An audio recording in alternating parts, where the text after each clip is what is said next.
Salut les investisseurs, j'espère que vous allez bien et bienvenue donc dans cette nouvelle vidéo de portefeuille dividende. Aujourd'hui, nous allons voir et analyser plus précisément, faire une mise à jour de l'évolution de 3M parce que je ne sais pas si vous le savez, mais cette semaine, il y a eu des annonces des résultats trimestriels de grosses multinationales dont 3M fait partie cette semaine.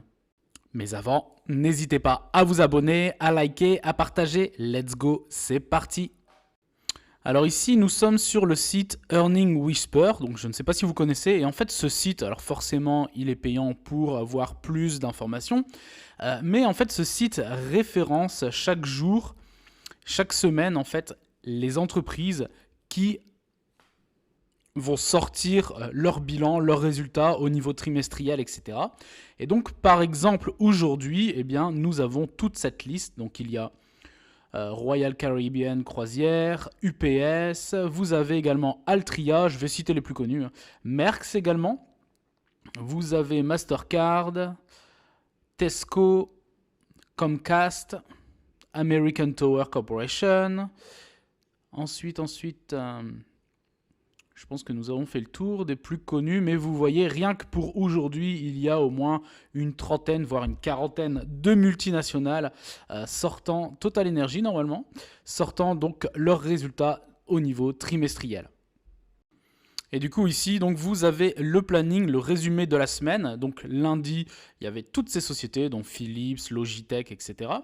Mardi, vous aviez Coca, Microsoft, Google, Verizon, Visa, 3M justement, Spotify, Texas Instruments, etc. Mercredi, vous aviez Meta, IBM, donc je suis toujours la plus grosse. Aujourd'hui, vous voyez Amazon, UPS, Intel, Ford, Altria. Et vendredi, vous aurez ExxonMobil, ABV, Chevron, Colgate-Palmolive. Donc ici, je passe directement sur TradingView pour se remémorer un petit peu le cours de bourse de 3M. Donc là, c'est en mensuel. Et donc, vous voyez, finalement, on avait vu que 3M avait atteint un sommet historique. Donc, c'était en janvier, début d'année 2018, pour aller chercher un plus haut de quasiment 258 $. Et en fait, vous voyez, donc il y avait une première chute très importante pour une mèche aux alentours même, donc ça c'était pendant la période du Covid, jusqu'à 113, 110 $. Ensuite, il y a eu une remontée entre guillemets jusqu'aux alentours des 208, 210 $. Et depuis, en fait, eh bien, vous voyez, le cours de bourse ne fait que chuter. Mais si on reprend sur du moyen long terme, eh bien, on voit très clairement que depuis son plus haut historique de 2018, eh bien, le cours de bourse ne fait que chuter. D'ailleurs, si on prend ici au plus haut jusqu'au prix actuel, cela représente une perte de la valeur donc de 3M de l'ordre de 65,7%, ce qui est très important. Alors, la majorité des informations concernant la baisse, parce que c'est une baisse qui est quand même très importante, eh bien c'est très clairement concernant la psychologie des marchés, surtout le fait que 3M soit empêtré depuis quelques années maintenant dans des procès, donc que ce soit les masques PFP, si je ne dis pas de bêtises, avec la pollution, donc avec les produits chimiques des usines de 3M dans les eaux, dans les rivières, etc. Et également le fameux procès entre guillemets contre l'armée américaine, puisque des centaines de milliers de soldats et ou de militaires ont porté plainte parce qu'il y avait eu, paraît-il, une perte d'audition donc des militaires concernant eh bien, les fameux bouchons d'oreille que 3M avait fabriqués. Donc si je ne dis pas de bêtises, ces deux procès ont en partie été finalisés à hauteur de 12 milliards de dollars ou 13 milliards, faudrait revoir les chiffres, mais ce sont de très gros montants donc pour les bouchons d'oreille. Et l'autre de l'ordre de 5-6 milliards si je ne dis pas de bêtises. En tout cas, les deux sommes réunies se comptent aux alentours des 15 voire 20 milliards de dollars. Alors bien sûr, ces deux grosses amendes seront échelonnées sur 5, 6, 10 ans, mais tout de même. Et donc très clairement, c'est via ces deux situations les plus importantes pour 3M que finalement celle-ci a vu son cours de bourse chuter drastiquement depuis ces 5 dernières années. Si vous aviez investi, eh bien, il y a à peu près un an en arrière sur 3M, vous seriez à peu près à moins 24,5, moins 25% de perte, donc sur votre ligne 3M. Concernant un investissement sur les 5 dernières années, eh bien, vous seriez à moins 51% de perte sur votre ligne. Sur les 10 dernières années, on est toujours en négatif.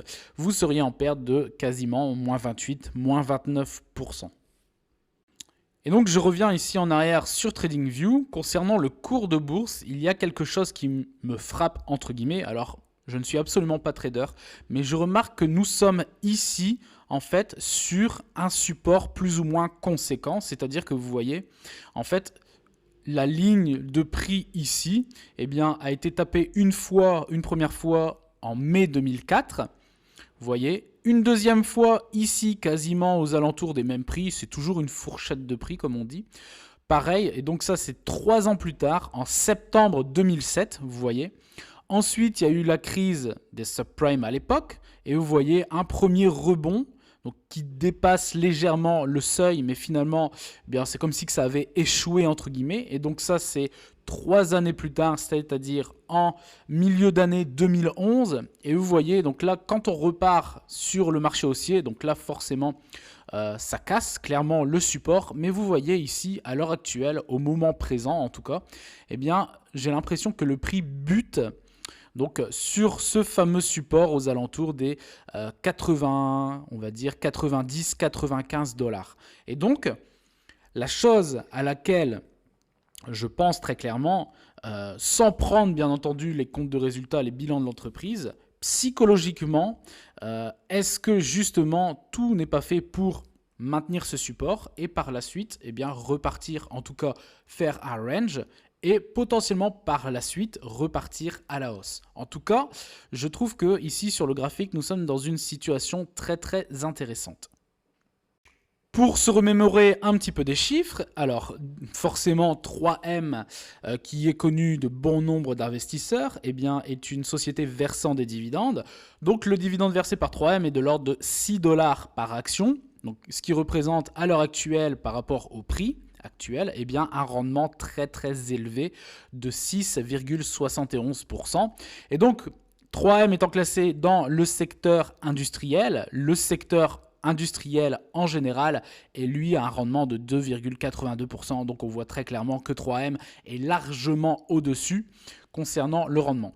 Alors il faut à l'entreprise, concernant le average price recovery, il faut 5 jours, c'est-à-dire une petite semaine à 3M pour que celle-ci retrouve son cours de bourse avant détachement du dividende.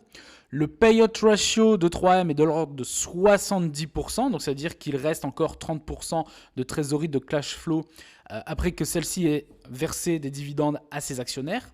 Chose également très très importante, eh bien, parce qu'il n'y a pas énormément de sociétés, de multinationales versant des dividendes de cette manière et avec un historique aussi conséquent. Ça fait 65 années d'affilée, donc consécutives, que le dividende est en augmentation. C'est juste faramineux. Elles sont très peu nombreuses justement à avoir ce ratio et cet historique.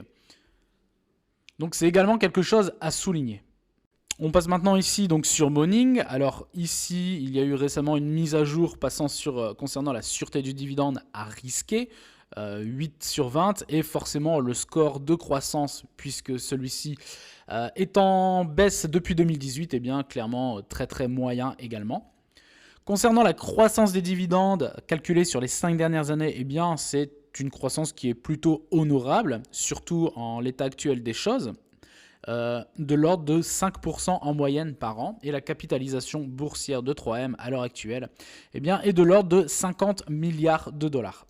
Donc autre chose très intéressante, on le verra par la suite au niveau des chiffres, mais forcément la valorisation de ce conglomérat, parce que ce n'est pas une multinationale, c'est très clairement un conglomérat, eh bien en fait c'est très clairement sous-évalué. Alors la question à se poser, c'est: est-ce finalement une opportunité, alors potentiellement risquée si le cours continue de chuter pendant des années et des années, mais également si l'entreprise décidait alors pas forcément de couper, mais en tout cas de réduire son dividende.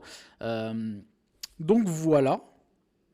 l'une ou les 2-3 questions à se poser par rapport à ça. Et donc si on descend ici, on regarde un petit peu donc l'historique du versement du dividende. Vous voyez, donc sur les 21 dernières années, en 2002, on était à 1,24 $ par action en termes de dividende. Et ici, en 2023, nous sommes à 6 $. Donc on voit la croissance qui s'est littéralement accélérée à partir des années 2013-2014, vous voyez. Surtout 2014-2015, 2,54, on passe quasiment à 1 $ supplémentaire, passant à 3,42. On reprend quasiment 70 centimes de plus, et ainsi de suite. Donc 4,1, 4,44, 4,7... 5,44, 5,76, 5,88, 5,92, 5,96 pour l'année dernière et actuellement 6 $. Chose également très très intéressante, c'est le nombre d'actions en circulation. Donc c'est-à-dire en 10 ans, eh bien, en 2013, il y avait à peu près 680 millions d'actions en circulation. Et nous sommes ici arrivés en 2023 à 553 900 000, ce qui fait finalement quasiment 130 millions à peu près d'actions en moins sur le marché. Donc c'est également quelque chose de très très positif, puisqu'il y a entre guillemets un effet de rareté. Potentiellement 3M a potentiellement, je dis bien, racheté ses propres actions. Donc c'est-à-dire qu'elle croit très clairement à son futur développement, à ses brevets, à son économie, à son business model, etc. Donc, comme on l'avait vu précédemment, le cours de bourse est à 89,39 $ très précisément. Et vous voyez ici, hop, donc c'était le 13 septembre 2023. 3M prévoit un environnement de croissance lente pour 2024. Et donc en fait, par rapport à sa situation économique et à son business, à ses chiffres, compte de résultats et tout ce que vous voulez, eh bien l'entreprise a déjà prévu pour l'année prochaine comment sera, entre guillemets, sa future année. Et ça, c'est quelque chose qui est déjà targeté par eh bien, les fonds d'investissement sur les marchés, etc. Et ça, c'est également quelque chose de rassurant parce que l'entreprise sait déjà à 80% près comment sera son année 2024. Et en tout cas, 3M l'a prévu. Donc, c'est-à-dire plutôt un environnement négatif avec une croissance faible et lente. Et donc, pour en revenir à l'actualité de 3M, eh bien, donc c'était mardi, si je ne dis pas de bêtises.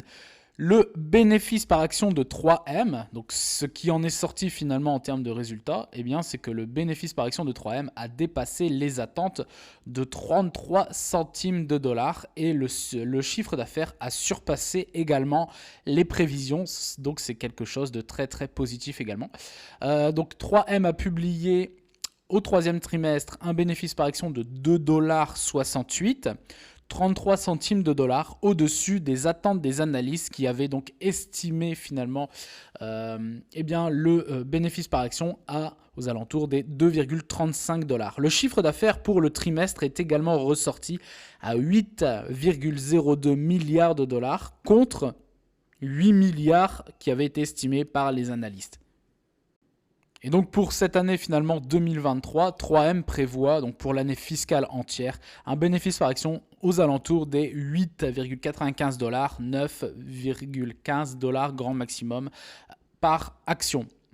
Et donc, d'après les données, donc là, ici, Investing, si vous potentiellement allez sur ce site pour faire vos propres recherches, le score de santé financière de 3M est classé, en tout cas par les analystes et donc par investing.com, comme une performance et une action qui est plutôt équilibrée malgré le contexte économique depuis ces dernières années. Donc, c'est également très intéressant. D'ailleurs, si on retourne ici sur les chiffres, donc au niveau, vous voyez, du compte de résultats au niveau annuel, bon, on avait déjà vu ça dans une précédente vidéo, et vous voyez, donc après 3M est très clairement arrivé à maturité dans son marché, et d'ailleurs, si je ne dis pas de bêtises, il y avait une statistique qui était ressortie comme quoi 80 ou 70% du chiffre d'affaires de 3M provient de tous les produits qu'elle vend par rapport à ces brevets qu'elle a créés sur les 5 dernières années. Donc ça, c'est également très très intéressant. Ça veut dire que 3M est toujours obligé de se remettre dans de nouvelles perspectives, de créer de nouvelles choses, de nouveaux brevets, de nouveaux produits pour continuer soit on va dire, à stagner ou à se développer. Et donc, vous voyez ici, eh bien, le chiffre d'affaires et également les bénéfices sont en croissance plus ou moins constante. 2018, 32,7 milliards, dont 5,35 milliards de bénéfices. 2019, 32 milliards, 4,5 milliards de dollars de bénéfices. 2020, 32 milliards toujours. Donc vous voyez, ça se stabilise. 5,45 milliards en 2020. 2021, 35,3 milliards de dollars. Quasiment 6 milliards de dollars de bénéfices. Et 2022, 34,2 milliards. Donc c'est vraiment quelque chose de très très stable comme business model et un bénéfice donc en 2022 de 5,78 milliards de dollars. Et donc vous voyez ici, donc ça c'est sur les derniers trimestres précédents. Mars 2023, 8,03 milliards de dollars pour un bénéfice de 976 millions. Juin 2023, 8,33 milliards de dollars et ici perte de 6,8 milliards de dollars. Donc ça, potentiellement, ça a été introduit dans le compte de résultat justement par rapport à la conclusion des différents procès de 3M. Et pour terminer, donc déjà avec les chiffres plutôt positifs sur le dernier trimestre de 3M, ici, dernière news qui date de 2-3 jours, donc 3M signe un contrat d'équipement avec la start-up solaire suédoise Exeger. Donc une entreprise suédoise utilisera la technologie cellulaire dans sa gamme de produits 3M et le contrat aidant l'entreprise dans ses projets d'obtention de nouvelles dettes. Donc à nouveau à continuer à se développer. Donc c'est encore quelque chose de positif qui arrive dans un contexte global depuis 5 ans maintenant de 3M qui est plutôt négatif. Et du coup la question à se poser, alors moi très clairement j'ai déjà mon avis et j'en prends le risque, eh bien c'est que je valide le fait que 3M soit très clairement une opportunité d'achat à l'heure actuelle, que ce soit en termes de rendement, en termes de dividendes, en termes d'historique, en termes de résultats. En termes également de payout ratio, de ratio de distribution, de cash flow, de trésorerie. Tout ça regroupé, en tout cas, personnellement, je pense que c'est très clairement une opportunité soit d'achat ou de renforcer sa position dans son portefeuille. Donc voilà, n'hésitez pas à mettre en commentaire d'ailleurs si vous avez 3M dans votre portefeuille ou si celle-ci vous intéresse potentiellement. J'espère que cette petite vidéo vous aura plu, n'hésitez pas à vous abonner, à liker, à partager et je vous dis à très bientôt pour une prochaine vidéo. Ciao!